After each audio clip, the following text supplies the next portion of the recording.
Okay, we have a couple of attendees in. Welcome everyone. Hoping to see a few more people arrive in the next few minutes. We're going to tell you all about how to win a Global Digital Excellence Award. So make yourself comfy. Grab your favourite Friday night beverage if you're in Europe, or your favourite lunchtime beverage if you're over the other side of the Atlantic. And if you're speaking to us from the Far East, well done for staying up this long. And we'll be starting off in a couple of minutes when everyone else arrives. Quite a few people to arrive just yet.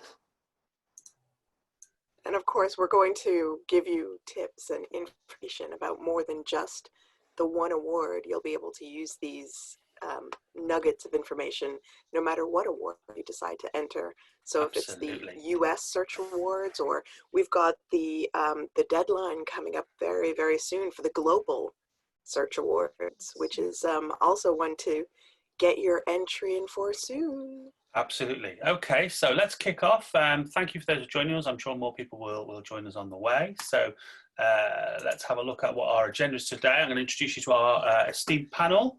We've got some goals we're going to get through tonight.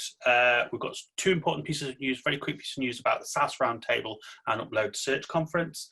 We're going to talk about the makeup of an award. So we're going to look at each of the awards, and then there's some specifics about each category that are worth looking at.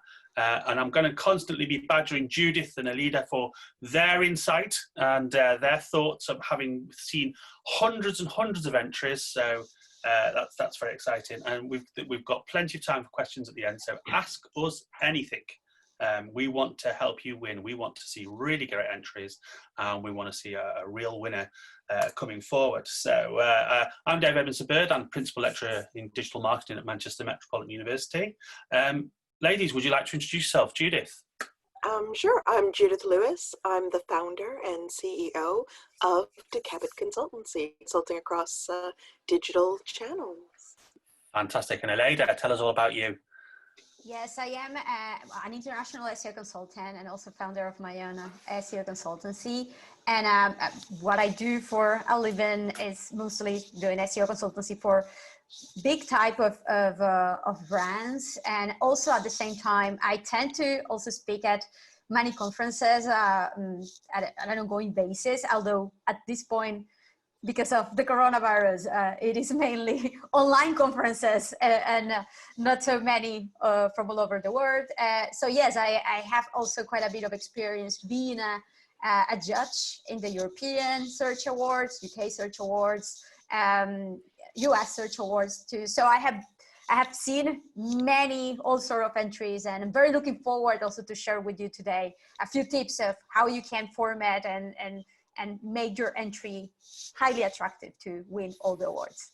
Fantastic. So two proper professionals, and then me as a hanger-on. I'm going to try and drive these excellent professionals forward with us today. So why are Don't Panic putting this all together? Well, the landscape's changing quite dramatically at the moment, as everyone on the planet knows, and it's brought a halt to the sort of traditional awards thing. So actually we all believe Don't Panic, and all of the judges think that actually we need to be shouting even louder about the amazing work that's going on all over the planet. So here's an opportunity for us to connect virtually, to learn virtually, and to celebrate virtually, which is what the awards are about. So it's a great opportunity that's coming forward, that we are going to change the way we do things. And so we've got a couple of things to tell you before that. So there's some news first of all. The first thing I want to just let everyone into is that Don't Panic are putting on the SAS Roundtable. Social distance does not mean no networking. So here's a chance to network with some of the leading professionals in the top 100 SaaS companies, and to hear about the results of Don't Panic's HubSpot survey that 20,000 people have been involved in, and there's some live polls and Q&A. Please apply for your place on a SAS Roundtable networking events through the link here, which is bit.ly/virtual SAS. I created that link. I can't believe it hadn't already been taken. So it's up to Don't Panic to try and buy that off me now.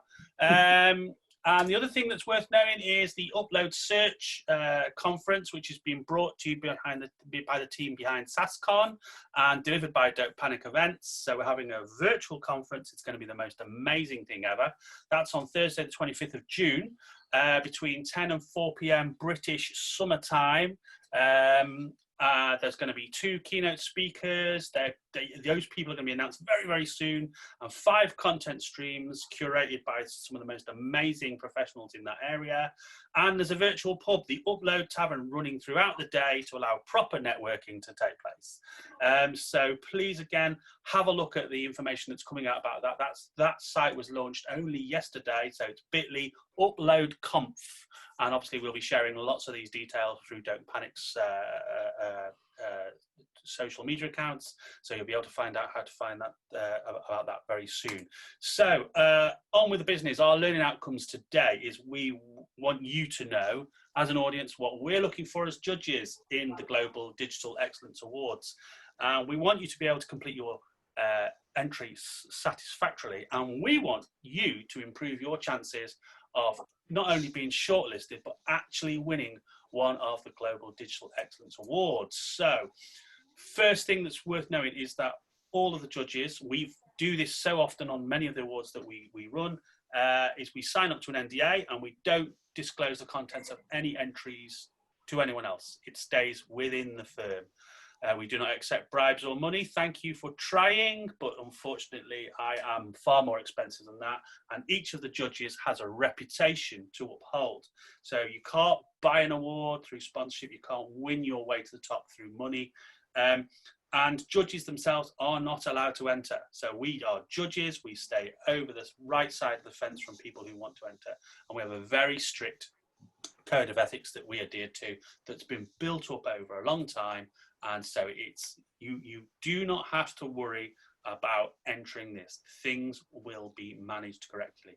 I've got a reputation to uphold, so is Judith, so is Aleyda, and every one of the judges find their reputation is more important than anything else. So let's have a think about what goes on in all entries. So there are sections about objectives and budgets, and Judith, you've got a point to make about how many points might be awarded to sections on objectives and budgets.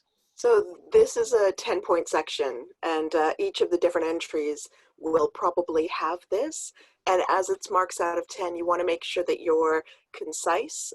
You'll see later that there are better places to invest your word budget because you do have a 1,000-word limit, but this should be concise. It should include a budget with actual numbers. It should have an absolute set of SMART objectives, which means real numbers, not percentages. Absolutely.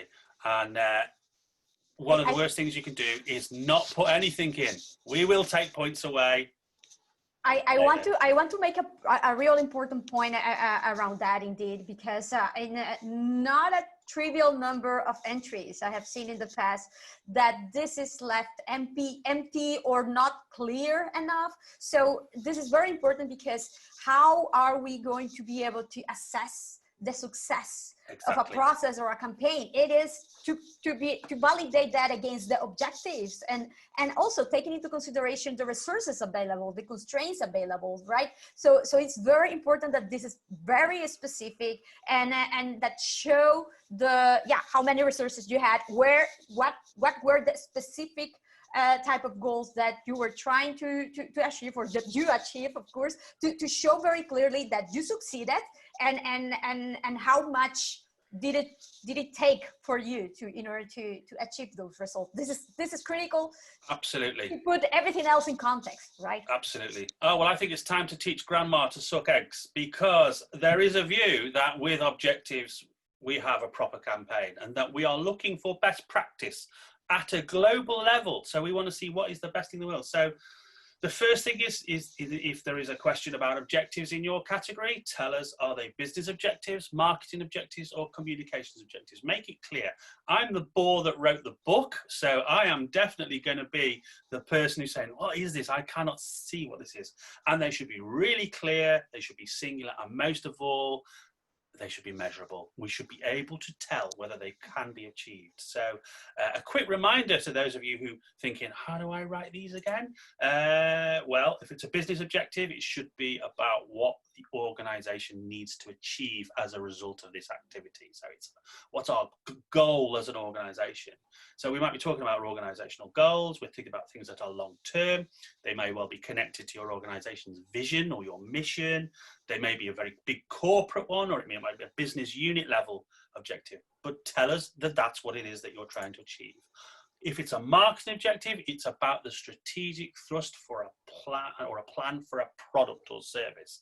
So is it about moving into new markets? Is it about developing the product? Is it about penetrating the market even further? Is it about developing the market from a very immature market? Is it about building and holding? Probably in this case, it's not about moving out of a marketplace, but make it clear what it is your marketing is trying to achieve. If it's a comms objective, it's about a specific change of circumstance or a change of behavior by using communications with a certain target audience. And that might relate to words like acquiring or converting or retaining. So we might be thinking about goals that are to do with the sales funnel. So down a different level, but make it clear if that is what the objective is. So we're keen to see from entrants people who make sure that they have objectives, and that also that they've identified key performance indicators that are set in advance of the activity taking place. And if you think, oh God, does anyone do this? Yes, companies and organizations that seem to keep winning these awards and keep doing really well on a global scale in business seem to be the ones who say, what is it we're trying to do? We're trying to find that activity. We're trying to see that happen. So we need those objectives and KPIs, because later on, when you're asked to tell us, did it work? You'll be referring back to these KPIs. And I think, Judith and Aleyda, you are so angry when you can't tell whether in the evaluation of success, it has anything to do with what the organization set off to do. Judith, tell us about that. Why does that absolutely. Well, I've always banged on about objectives matching results. But if you create objectives that don't actually are not measurable, that don't have any specific meaning to an organization's bottom line, then why have you done it? Just for the fun of it? You just thought you'd throw 25,000 euros against the wall and see if it stuck? There's no point to that, and the business doesn't benefit from it. It might look great, but it doesn't do good work. And I'm sure Aleyda feels the same way. 100%. I completely agree, especially when we, for example, some of those type of categories that are more specialized, right? Lean building campaigns. Of course, I want to see metrics related to links, but then I am very interested to see the impact in the bottom line, from an ROI perspective, from a traffic, from a conversion. So it's very, very important that indeed we want to show the metrics that are very related to the specific discipline or area that we are working on. But if you really want to show the impact of your work or how awesome it has been and how outstanding it is critical that you show the even more, right? Indeed, that was a good job. You earn like the specific tactics, you implemented the tactics and reached the specific objective that you had. But from a broader type of perspective, it's critical that you show how impactful, how important it was from a business perspective. Absolutely. And one of the questions that often comes up in judging sessions, when it's difficult to tell one entry from another, when somebody will say, which is the one that made the money? Did they set out to do that in the first instance? So, in many cases, this is about making money. Not for all cases, of course, but it is often about generating actual revenue. So please bear that in mind if it's a goal to have. Okay, so why do we ask about budget? Because we want to see whether the bangs per buck are equitable. So somebody might have a $100 budget and somebody else has a $3 million budget. We want to see whether there is a kind of fairness here that we can see. So it's really important to put that budget in. And quite a lot of people put entries and say, well, we can't tell you what the budget is. It's confidential. And we go, we can't let you in because we don't know if yours is, a fair entry compared to someone else. So make sure you put the budget in, break it down into the different elements that are involved in this job, the different activities, the different investments that you have to make, investments in people's time as well as media buy, things like that. And if you brought assets from outside. Tell us what the value of those is, because lots of entries say, yeah, we did this for free because we were doing the work. We go, no, there is a cost. There's a human cost. You know, let us know what share of a cost this takes so we can see the true value. Nothing is ever free. So please make sure, folks, that you do let us know the budget that comes through for this.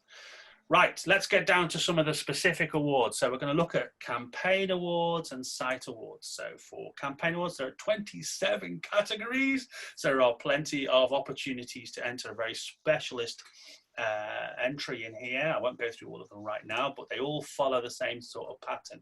And with our site awards, we've got 7 categories. And again, following the same sort of pattern, it's fundamentally about putting forward a case for something. Now, it's worth thinking at this point, Judith, how many sort of points do we get for things like target audience and so on? And what sort of points do we get for each of the categories in this? So for campaign and site awards, there are an amazing 50 points that are up available for grabs. The 50 points come from objectives. We've already talked about 10 points, but then strategy and target audience, which means we actually need to know who you're aiming at for 1 to 10 points. Implementation and creativity, where I always recommend you put most of your words. That's 1 to 10 points. We've got results and evaluation. So remember, if your objectives don't match your results, that's 20 points you stand to lose, because results and evaluation are 1 to 10 points. And why do you think your entry should win is also 1 to 10 points. So that's your 50 points up for grabs. I feel like a game show host. And now back to you. Fantastic. So the point of this category is to reward high achievement for work. So we want people to really make it clear how their work is best practice, how it really achieves the high things. So for target audience and strategy, we really need to know who that target audience is. Who is this campaign aimed at? Who is this site for? We need to see tightly defined audiences, not very vague, anyone age 20 to 55. I mean, that encompasses so many people. So think about the kind of award you're entering. Give consideration to things like behavioral targets or geolocational or even psychographic quality style targets. Maybe think about personas that you used in advance of putting the campaign together. And with that strategy, make it clear what the strategy for reaching that audience is. It's a roadmap. It's not tell us how you did it on a day-to-day basis, but what was the big plan?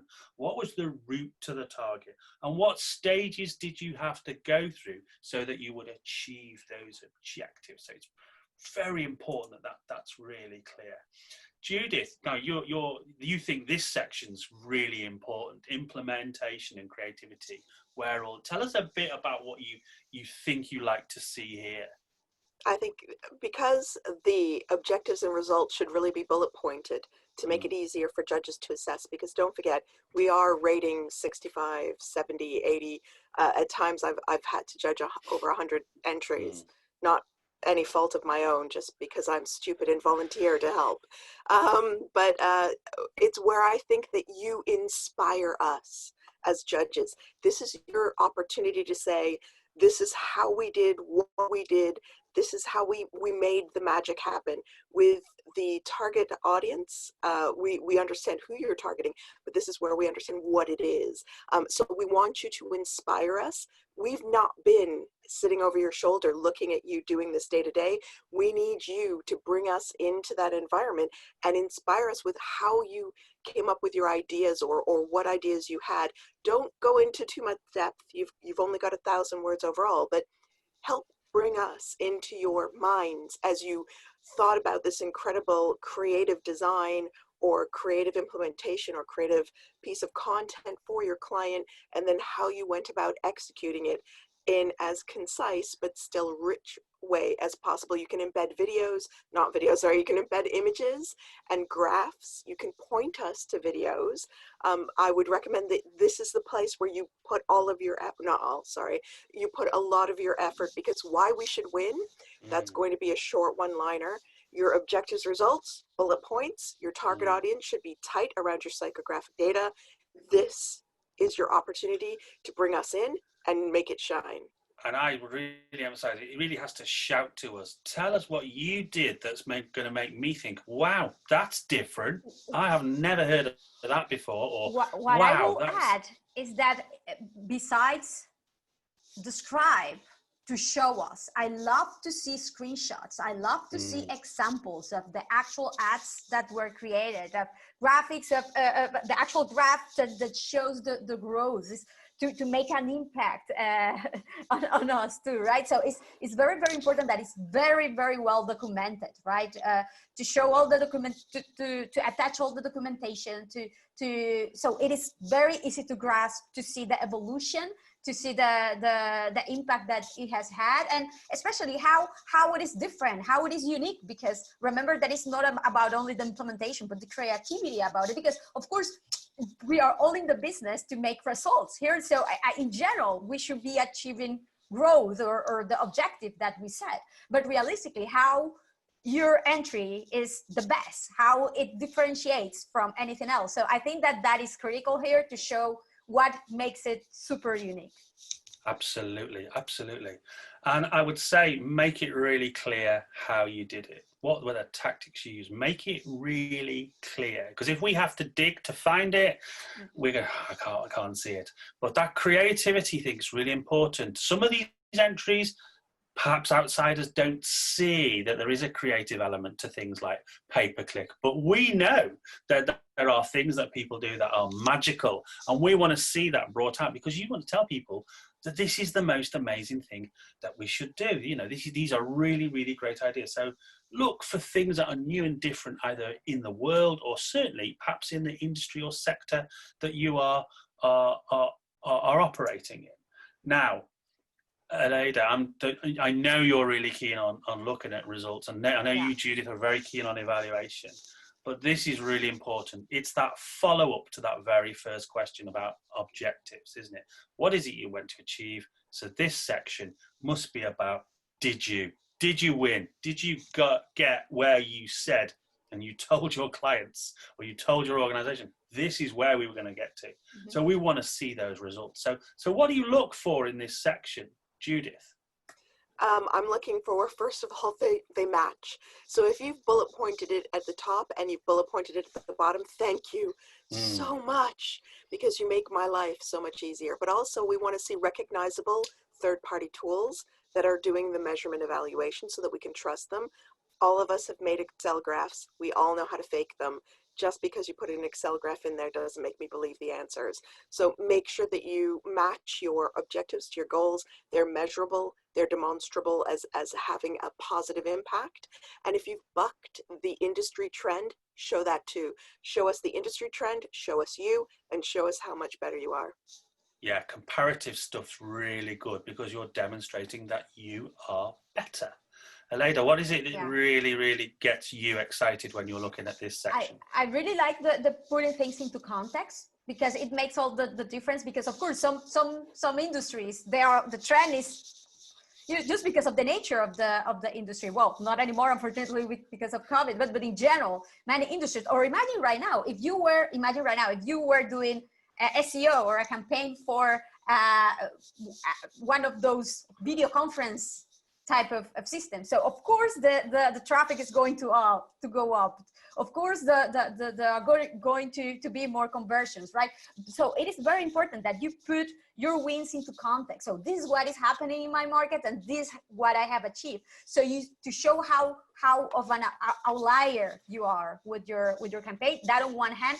Then on the other hand, I really do believe that what Judith mentioned before regarding not showing an Excel that indeed you can fake or not, of course, but more importantly, to make it easier for us to understand what has been achieved from an ROI perspective. I will repeating myself a bit because this is true. I can't recall many times when I have seen 200% growth. Of what?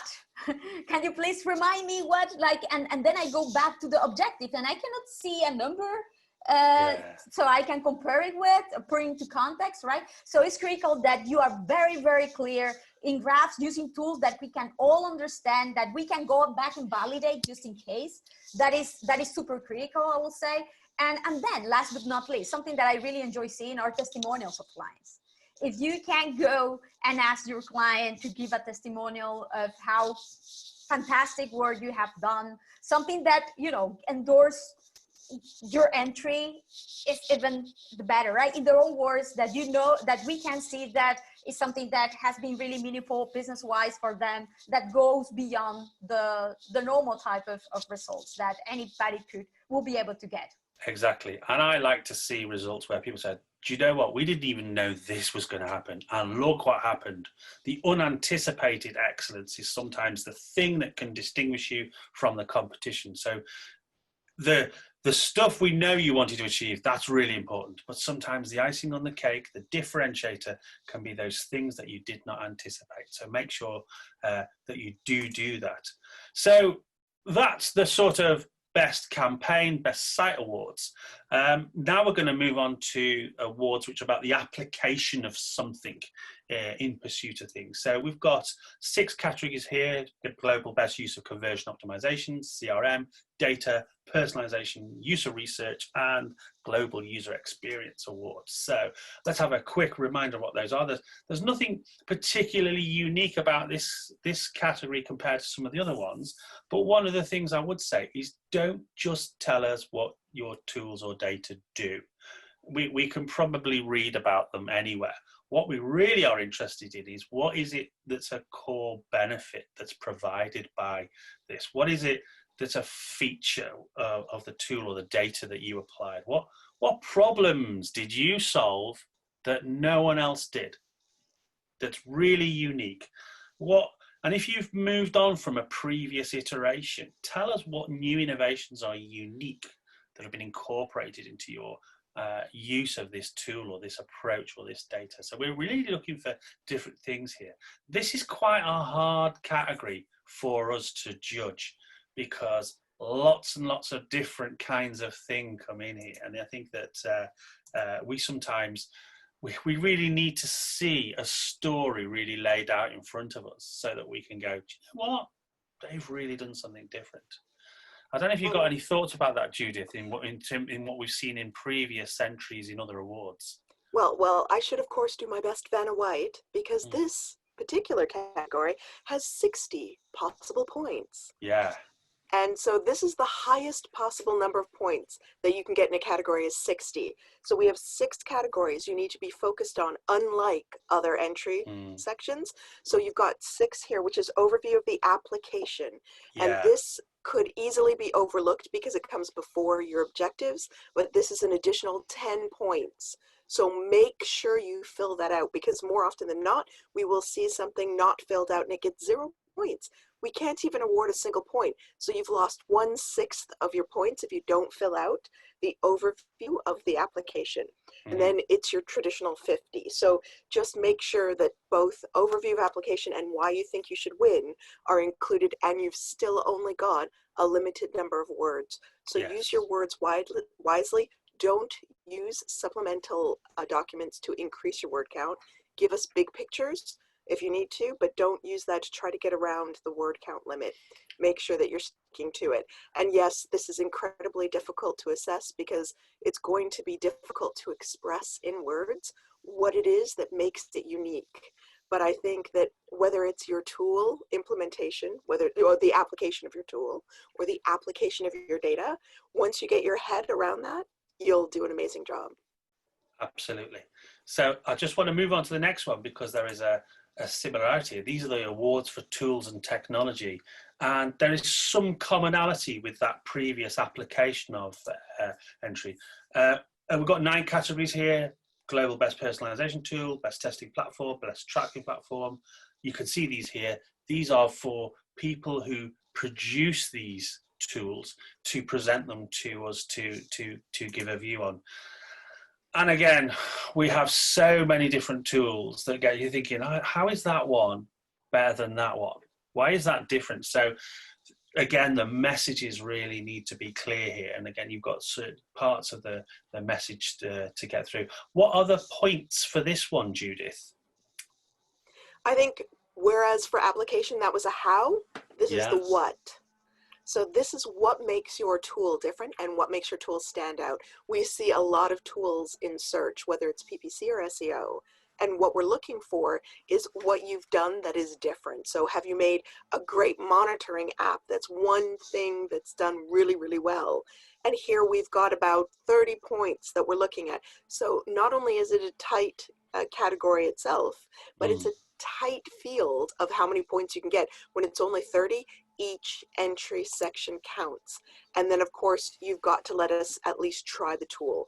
So if we can see a demonstration of it, or even better, if we can put our own data in it, then we will get used to how it works, and you'll get that testing of the tool point suite as well. Exactly. So I will say the two things. I always like to have like a video demo, pre-recorded demo. So of course the owner of the tool, who knows better how to use it and all the functionalities, first show the tool, and then we can access the tool, taking what we have already seen into consideration and play around with our own data. And potentially it is also really nice to have pre-populated data with historical information that we have more room to play with. That is very, very, very useful with this type of thing. Absolutely.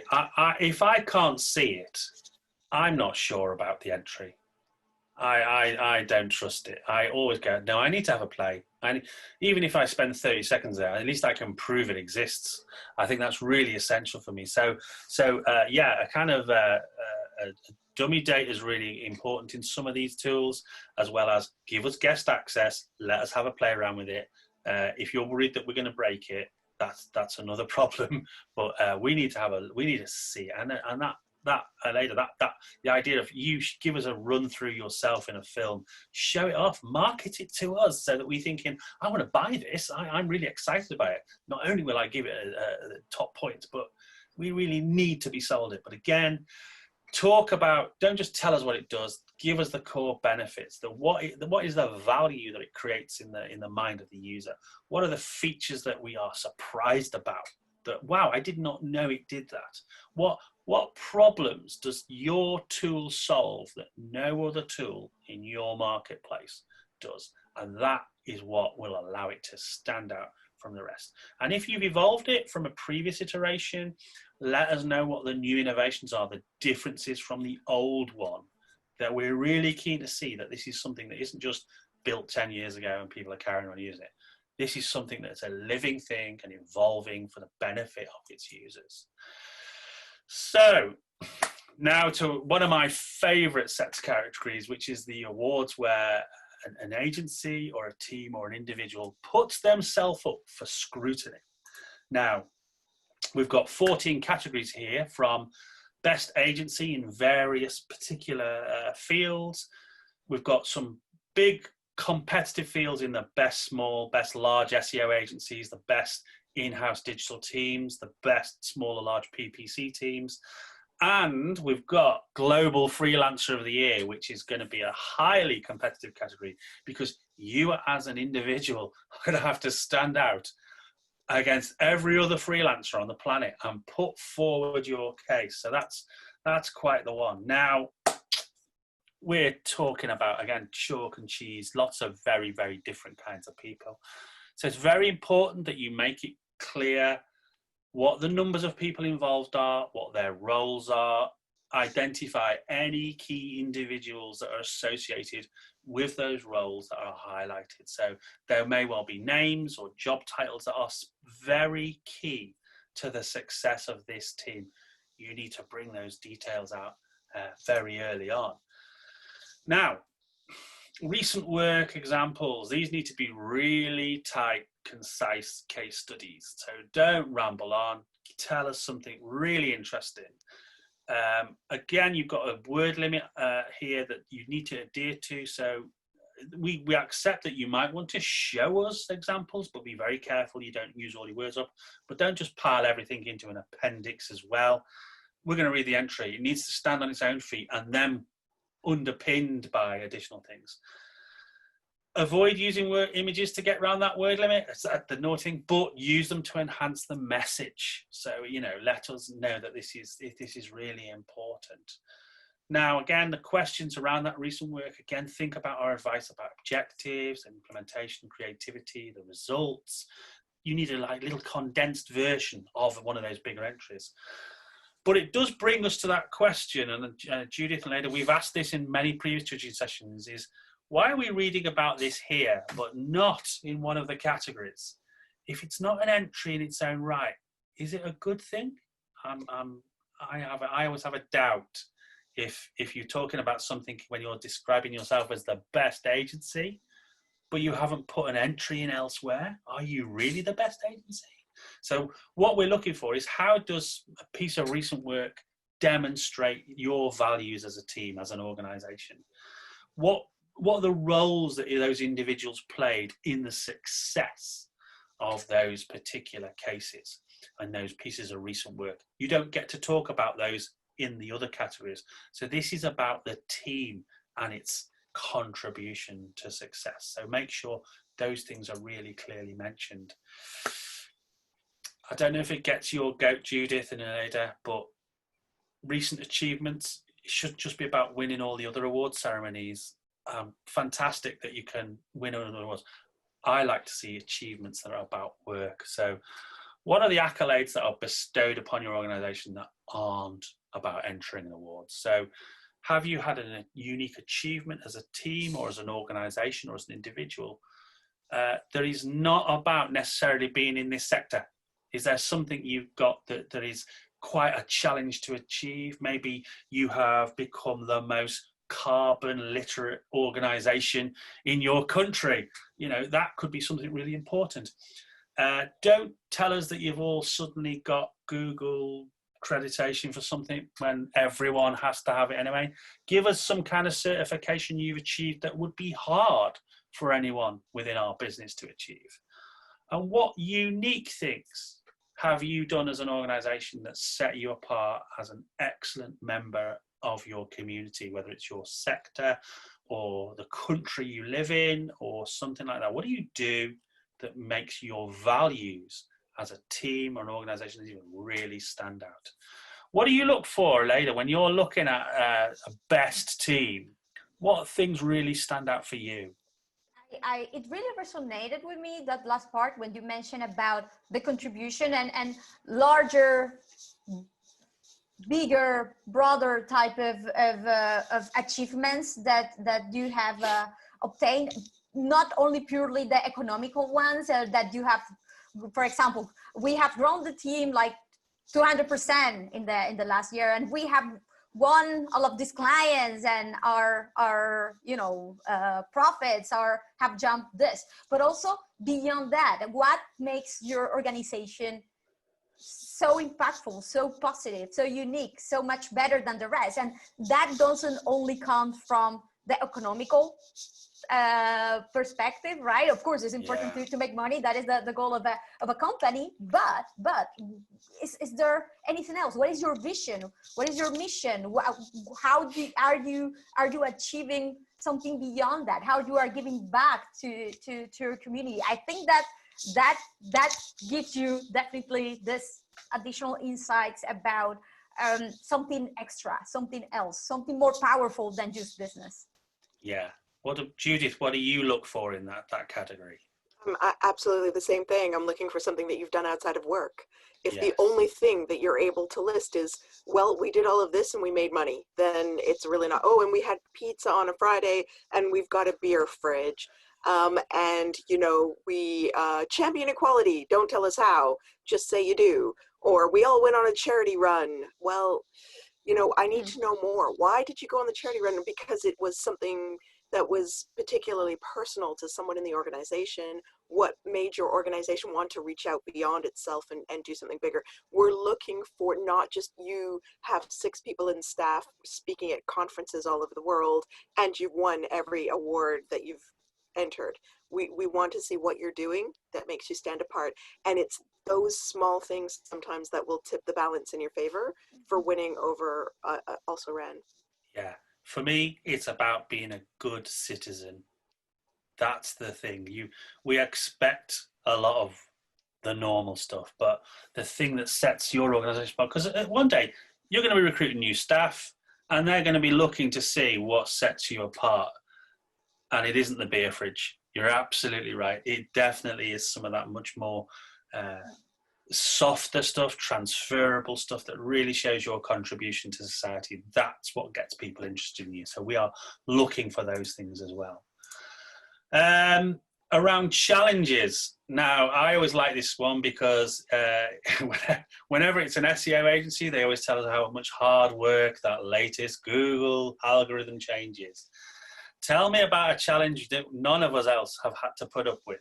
Tell us something unique you have faced that has, allowed you to sort of to deal with something quite hard. So a great example I had was one of the agencies we looked at. They were literally thrown out of their business premises on Christmas Eve, and they had to be up, live and operational on New Year's Day. So between Christmas Eve and New Year's Day, the challenge was, how do you move that number of people into new business premises and be up and running so that your client base went, oh, did you have a good Christmas? And you went, of course we did. That for me is what's really, really important. And the impact of that challenge, how did it change you as an organization? Did it do something really positive? Is it something that you learned from? Those are really important things that we really like to see. What other things do you like to see as challenges? Are there any sort of notable examples that you've seen in the past where you thought, wow, they've had to deal with something? Yeah, it makes me remind me, Judith, I don't know if you remind this because you were also a judge last year at the US Search Awards. Remember the Sears entry, and they ended up winning. That was amazing because they went through very tough times at an organization perspective.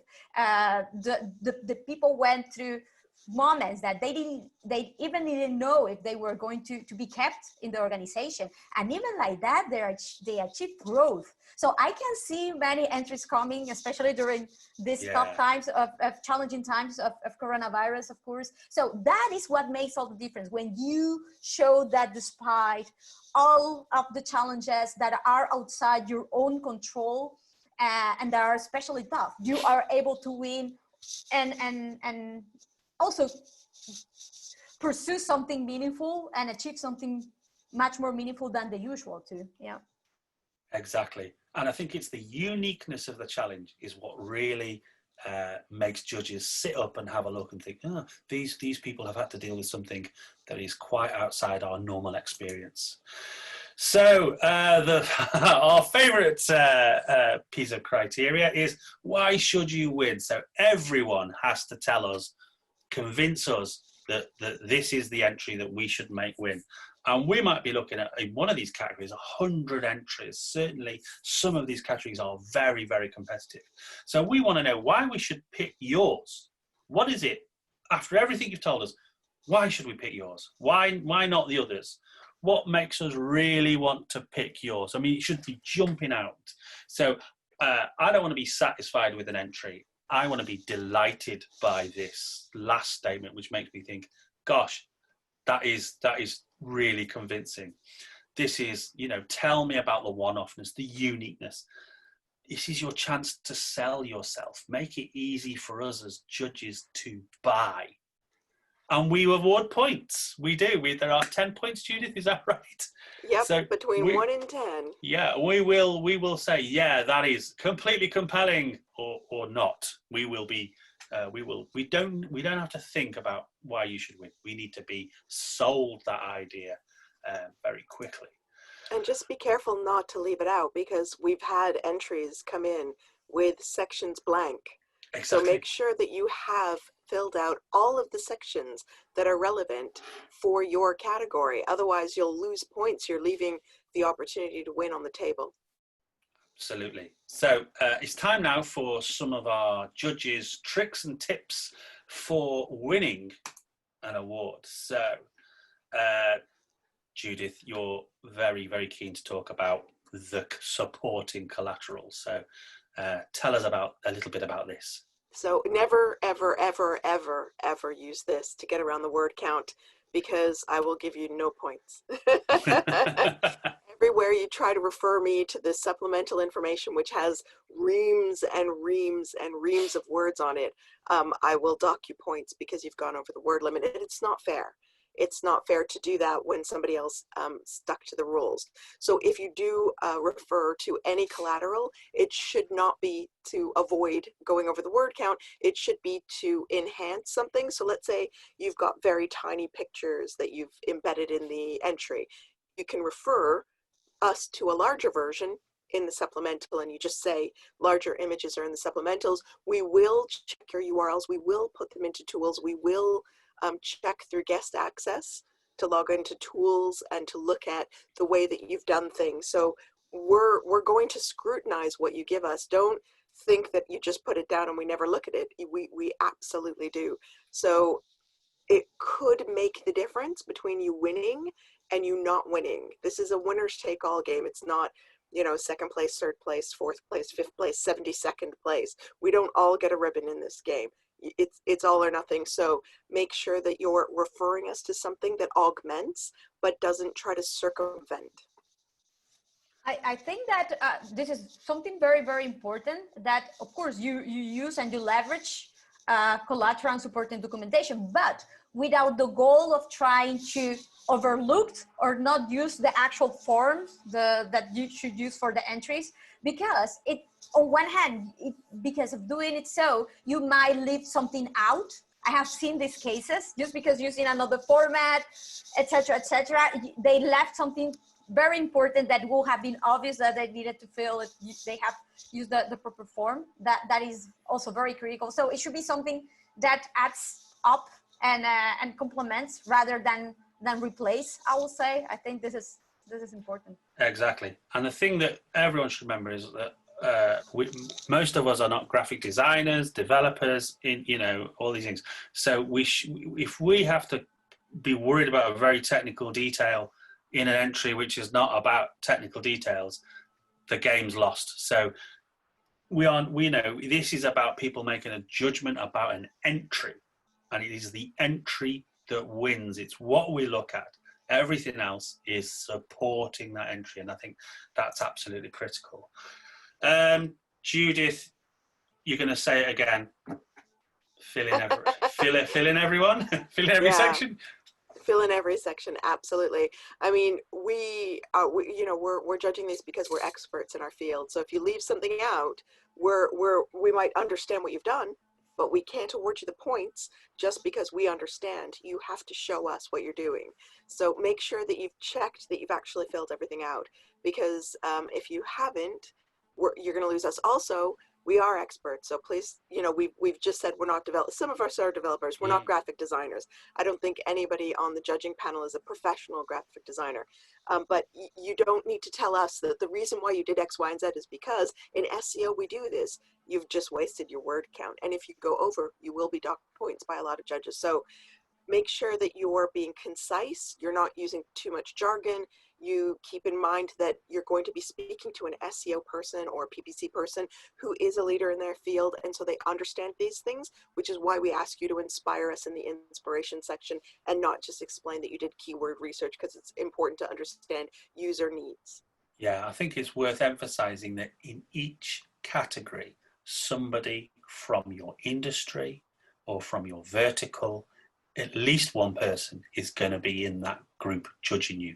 So do not try and trick us, because they will go, I know this is all rubbish. It's not true at all. None of this is true. So you cannot just use marketing speak or jargon to try and get past us. We need it to be clear and simple to understand, because we've got a lot of entries to get through. So, and somebody who is a leader in your field may well be looking at your work and thinking, okay, they are the people that you need to convince. Aleyda, spelling, is that important? So you know what? Realistically, it really pains me how you can kill an otherwise amazing entry by showing that you didn't took proper care to feel it, that you have, and I understand, I mean, I am not a native English speaker, so of course it takes me sometimes a little bit more effort to double check, validate. If you are not a native English speaker, also I will recommend to have a native person to verify, validate that is well worded, that sometimes term that means something in your language might not necessarily mean the same in English. So it is important to just double check. This is critical because it shows if you are taking this seriously enough or not. Definitely. Absolutely, absolutely. And I would say, don't get your PR company to write your entry. We can always tell because we always look to who's written the entry, who's put it in. Unless you are a PR company writing an entry about your PR company, you need to write it.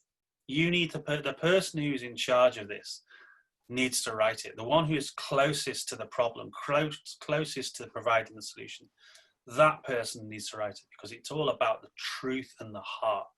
And I've seen many entries put in by PR companies and they don't really know what really went on. They don't really know everything. And it might be beautifully written, but it just simply isn't compelling. And on that basis, because you've got to do it, and maybe you've got to get all these people to help you check it and provide you with information, give yourself lots of time. Don't do this the night before because it's not going to win. It never has. We can tell the night before entries. Make it a business objective. We are going to enter this awards and win it, and put some time and resource behind it, because if you're successful, it's something that you can shout about to your clients and to your bosses and so on. So it should be a proper job and not something that is a bit of a last minute thought. So we've got about 10 minutes left and we'd love to take some questions. We've got some questions already in the Q&A. So if you have a question you want to put into the Q&A chat, please do that. First one is from Mubin. It's, will a recording be provided for this? And I can see a red light flashing off. I'm not controlling the event, but the red light flashing makes me think it's definitely been recorded. So I guess Don't Panic will be sharing this along their channels after the event. Camille asks, in the budget section, should we give an exact quota that we paid for manpower, or an equivalent of use time is okay? Often when we're applying, we don't know people's costs because that's held by HR and kept confidential. How would you answer that one, Aleyda? How should someone represent the cost of something if they don't necessarily know? Honestly, like the more specific it is, the more granular it is, that shows the actual effort that it has taken, the resources that it has taken, the best it is. So sometimes you cannot say like a specifically accurate 100% final number because of whatever reason. At least give a reference. And so this amount of hours and the average cost per hour is this in this industry or for this type of professional, but give us at least an estimate. I think that it is important to be able to assess how much from an investment perspective it has taken. I have seen many times, especially for tools developments or some scripts or automation type of entries that says, 3 developers have time. What is that? If they are in the US also, it's very likely that how much you spend on them is different than if you are, let's say, I don't know, in China or in India or in Pakistan, right? So it's important that you give a reference to be able to assess well, and to put that also in a context on how much return of investment, how much return the campaign has gotten, to be able to actually be able to verify and to identify the ROI, right? That the bottom, the actual profit that has been made with the campaign. And I think if you don't have the absolute numbers, then you're going to have to give us estimations, and that's particularly true for entries where people have done almost like a side project for a client, and they said, oh, well, the cost was embedded in work we were already doing. And I'm saying, well, but did you spend 100 hours doing this? What do you think the cost of that 100 hours is? Because we do need to see the cost so we can establish the bang per buck. We need to see it. It's absolutely essential so that we can see that return on investment of time. And it is a monetary figure that we're looking for. I'm not sure if anyone else has got any questions. We haven't seen any more pop up on the Q&A at the moment. But with that in mind, Thanks for joining us, folks. Just to give you a few important pieces of information, the SAS Virtual Roundtable is free. So registration and engagement on that is free. For the Global Digital Excellence Awards, the entry deadline is the 22nd of May. And if you, no, it's not, that's a complete lie. I'm telling a big fake. If you enter the awards before the 22nd of May, it's £100 plus VAT to enter. After the 22nd of May, it's £150 plus VAT. Very important to note, 20% of all entry revenue will go to the COVID-19 Solidarity Response Fund. So that's all of us judges, and don't panic, that's our contribution to society as a broader thing. So whenever we enter something somewhere else, best event management company in the world, don't panic, we'll be putting that in the why you should choose us. So existing clients will receive one complimentary entry as a thank you for their ongoing support, and you'll be sent an exclusive discount code to apply at the checkout. So have a look carefully at the site entry details for more information about that. So get that form moving now. Don't leave it till the night before. As I tell all of my students, start your homework today. Don't forget, if you're involved in the search sector, that the Global Search Awards deadline is Thursday, the 7th of May. Get your entries in. You'll have learned a lot of lessons from tonight's session that will inform that particular piece. Any last minute thoughts, Aleyda? Well, I am more than happy to have been able to contribute to answer a little bit of the questions, concerns, doubts. So thank you very much for having me. And then on the other hand, I have to say, if you are in doubt, just in case, if you are at the last moment, like feeling something and you are in doubt if do more or less, always do more. Yeah. Always add more, right? Oh, I don't know if it is necessary that I specify this or I add this. It's better to do more. It will never hurt, right? So give that extra mile just in case, because, you know, as Judith mentioned before, you know, the winner takes it all. So the more you can show up there, the best it is. And if you're worried about, oh, we shouldn't do this, we'll never win. You'll never know if you don't enter. You need to enter to find out. And remember that when we're doing these judging sessions, we provide quite a lot of information about how we've come to our decision. So there's quite a lot of feedback that can be gained. So if, for example, you're not shortlisted, you can say to us, can I find out some information about that? Or if you don't win, can I find out some information that tells me where I went wrong, what I would need to do to improve next time? So we can give you those pieces of information very easily after the event. So please don't be put off from entering. If anything, enter everything and try and win something. But you do need to do that. You can't win. You've got to be in it to win it. You've got to definitely get that. Any last minute thoughts from you, Judith? Make sure you remove track changes and comments from your Word documents before submitting them. Exactly. Because we've seen those and things like, are you sure we should be saying this? Never leave comments like that in your award entry. And always make sure that you've double checked and triple checked, because I've seen industry leaders enter awards and miss sections. So people who I know personally who have messed things up. So it's not just amateurs that mess things up, pros mess them up. So please don't think that it's, you know, irrelevant to do that one last check. Always do that one last check to make sure that everything is spot on. And the big boys don't always win. In fact, the big boys don't often win. It is about the entry and the quality of the work that you're showing us. Well, Aleyda, Judith, thanks for joining me tonight, and thanks for everyone who's joined us to listen into our webinar. We hope we're going to see a fantastic number of entries from you soon. But with that, I'm going to bring our proceedings to a close, and I look forward to seeing everyone very soon. So thanks a lot, folks, and see you all soon. Take care now. Bye-bye. Thank you very much.